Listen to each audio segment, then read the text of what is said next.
Okay, let's kick things off. We're looking at what feels like, well, a really significant moment in AI today. Yeah, definitely. The buzz is comparing it to the GPT-4 launch, which is saying something coming from the engineers themselves. Exactly. So today we're going deep on OpenAI's new models o3 and o4-mini, and there's this new open source tool as well, Codex CLI. That's the one.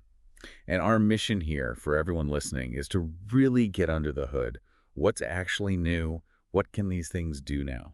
Right. Why should you care if you're maybe just trying to keep up with the fire hose of AI news? Precisely. And we're basing this on the internal OpenAI announcement material, so trying to get it straight from the source. And the first thing that really jumps out is this phrase, qualitative step forward. It's not just tweaking the numbers, is it? No, not at all.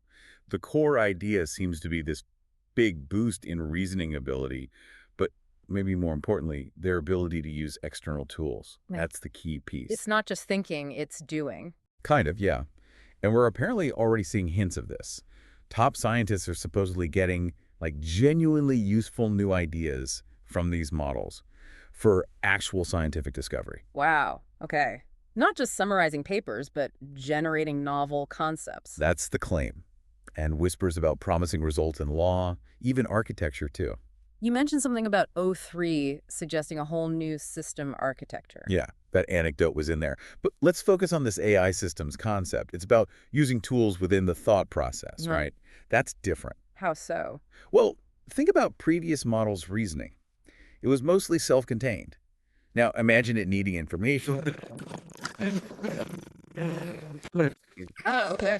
Pause. It's thinking, use a tool, get a result, and then continue thinking. Exactly. The example they gave was O3 making 600 consecutive tool calls to solve one problem. 600. That's a lot. That's like a workflow, not just an answer. Precisely. It's orchestrating actions. And the good news for everyone is these are rolling out like now in the API, in ChatGPT. Okay, that makes it real. And it hits close to home for coders, right? Software engineering. Huge implications there. The claim is these models can actually work within real code bases now.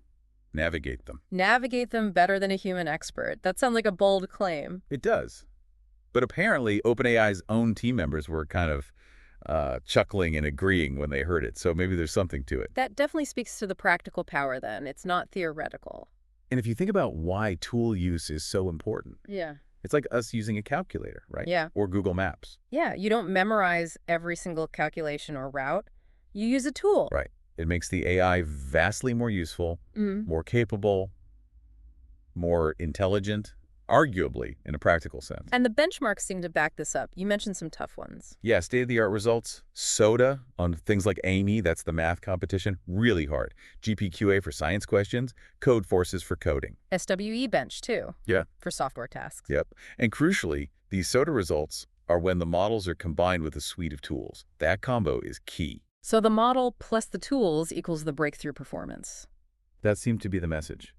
And get this tool use enables something completely new.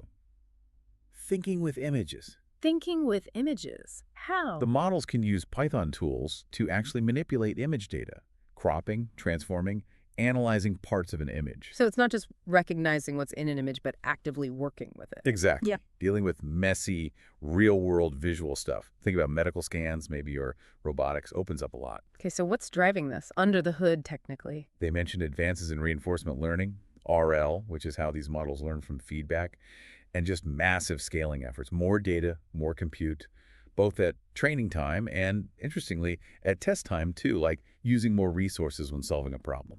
And you mentioned a concrete example, something about physics. Right, a recent paper in condensed matter physics. Apparently, o4-mini helped prove a theorem that had been unsolved. Wow. Helped prove it. That's significant. More than just finding related papers. Yeah, it has real weight to the claims, doesn't it? It really does. Okay, so the theory sounds impressive, the benchmarks too. But they showed demos, right? Let's get into those. First one was analyzing a physics poster. Yeah, this was cool. A researcher, Brandon McKinsey, used his own poster from like 2015. The task for O3 was pretty complex. What did it have to do? Okay, first, find an unfinished calculation on the poster. Then go search the web for the current best results for that same calculation. And finally, compare the poster's old estimate to the current science. All from just looking at the poster image and using web search. Yep. And the process was fascinating. It zoomed into plots on the image, extracted the data points, figured out the number Brandon had estimated. But it was unfinished, right? Right. It identified that a key correction factor, this thing called ZS, a renormalization factor, was missing. Then it hit the web, RX for journals. To find the current value. Exactly. And it found it, calculated a correct value for Brandon's original estimate using that factor, and then compared it accurately to the latest results, even citing the research groups involved. Okay, that's seriously impressive. It's like a research assistant on steroids. Get this. Brandon's take was that the AI did in minutes what would have taken him days, finishing his own decade-old project. That's the aha moment right there. Days of work compressed into minutes. Definitely. Then the second demo switched gears. More creative. Generating a blog post. Yeah, this used another researcher, Eric Mitchell, and the memory feature in O3, apparently. Right. The AI knew his interests. Scuba, core restoration, music. The task was to weave those together into a blog post. Seems like a bit of a random mix. How did it handle that? It synthesized them surprisingly well. It landed on this topic, acoustic enrichment for coral reefs. Basically playing sounds underwater to help baby corals settle. Okay, that connects music and coral restoration. Clever. Yeah. Then it browsed for actual studies on this, found some from Woods Hole, used the data analysis tool to make a bar chart comparing settlement rates with different sounds. It made a chart, too. It generated the data for the chart. And then, using another tool called Canvas, it drafted the whole blog post. Structured text, citations, even put in a placeholder saying, put the chart here. So it orchestrated multiple tools again. Memory, web browsing, data analysis, text generation, layout. Exactly. To do a creative, personalized task. Really shows the system aspect. Okay, those demos are compelling. What about the hard numbers? The quantitative stuff? Right. They showed charts comparing o3 and o4-mini against older models like o1 and o3-mini on those benchmarks we talked about. AM, code forces, GPQA. Yep. And the gains were significant, like really significant. o4-mini is apparently getting close to maxing out the AM 2025 score. Maxing out AM, that's insane. I know, right? And on code forces, the ELO rating puts it among top global competitors. And o3 hitting over 83% on PhD-level science questions in GPQA. These aren't small bumps. It's a different league. Seems like it. They also showed o3 solving a specific AM problem, a combinatorics one. And the interesting part was how it solved it. Exactly. It first wrote brute force code, ran it, got the right answer, but then it recognized, hey, this is inefficient. It critiqued its own code. Yeah. And then it wrote a smarter analytical solution, confirmed the answer matched, and then it explained its reasoning step by step like a good teacher would. That self-correction is really something else. That feels like learning. It does. And then there was the coding demo, fixing a real bug in a library, SIMPy, inside a container. So, like a real developer task. Very much so. It wasn't just writing code. It was using terminal command cells to look around and modify files. It used Python to check something technical called method resolution order, MRO. To diagnose the bug. Yeah, an inheritance issue. Right. Then it applied a patch file and ran the unit test to make sure the fix worked and didn't break anything else. That's a complex workflow. How long did that take? The interaction length was notable. Median was 37 steps, like back and forth interactions. But the 90th percentile was over 100 interactions. So it can stick with a complex problem for a long time without losing track. Reliability. That seems to be the point. And they also touched on multimodal gains again. SOTA on benchmarks like MMMU, MathPista. Those test reasoning across text and images together. Right. Applying this improved reasoning to situations involving both. Okay, this all sounds powerful. But powerful usually means expensive, right? What about cost? Good point. They actually address that directly. The claim is that o4-mini and o3 offer much better performance per dollar. So, more bang for your buck. Essentially, yeah. Across different quality levels, too. So you get more capability for the same inference cost compared to older models. Yeah. That's huge for making it practical. Definitely lowers the barrier to entry for using these advanced capabilities. Oh, sure. Which brings us to the other big announcement. This Codex CLI tool. Right, the command line interface, successor to the original Codex. Kind of, yeah, but supercharged with these new models. It connects o3 or o4-mini to your local computer, your files. Whoa, okay, so the AI can run commands on my machine. Yes, but in a controlled way. It's designed as a safe reference implementation for building agents that can interact locally.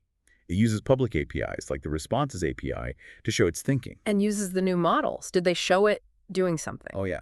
Live demo, task. Take a screenshot of a simple web app, image to ASCII art, and re-implement it locally. Just from the screenshot. Yep. But with added features. Use the live webcam feed as input and keep the output in a 16:9 aspect ratio. Okay, that's non-trivial. What did the AI do? It looked at the screenshot, figured out the HTML, CSS, JavaScript needed, planned how to handle the video, the canvas element, the ASCII conversion logic. Then Then it started issuing commands through the CLI, like RG search files, touch to create sai.html, apply patch to add code blocks. building the app step by step on the local machine. Exactly. And the end result, a working web page in the browser showing live ASCII art from the webcam feed. It even added a slider to control the width. That's pretty amazing. What about safety? Letting AI run commands locally sounds risky. They highlighted the safeguards. Network disabled by default when running commands. File edits restricted just to the current directory, trying to make it safe to experiment with. That's crucial. So can people try this Codex CLI? Yes. Big news here. Yeah. It's being open sourced today on GitHub. OpenAI. Open source, fantastic. That lets everyone play with it and build on it. Absolutely. And to sweeten the deal, they're launching a $1 million open source initiative. $1 million? For what? API credits. For For open source projects that use these new models, O3, O4-mini, and the Codex CLI. It's a real push to get the community building with this stuff. That's a major incentive. So wrapping up, it really feels like O3, O4-mini, the tool use, Codex CLI. This is a substantial package, a big step. It really does seem like more than just an incremental update. It pushes towards that goal of more capable, more useful AI systems. Ties back to their mission. So the final thought for our listeners. What does it mean when AI can not only reason better, but also use tools effectively to interact, to build, to solve problems in the real world or in our code? Yeah, what new problems suddenly become tractable? What does this mean for science, for engineering, for creativity, even for how we work day to day? It's definitely something to mull over. Absolutely. Well, this has been a fascinating deep dive. Thanks for unpacking all of that. My pleasure. Lots to watch in this space.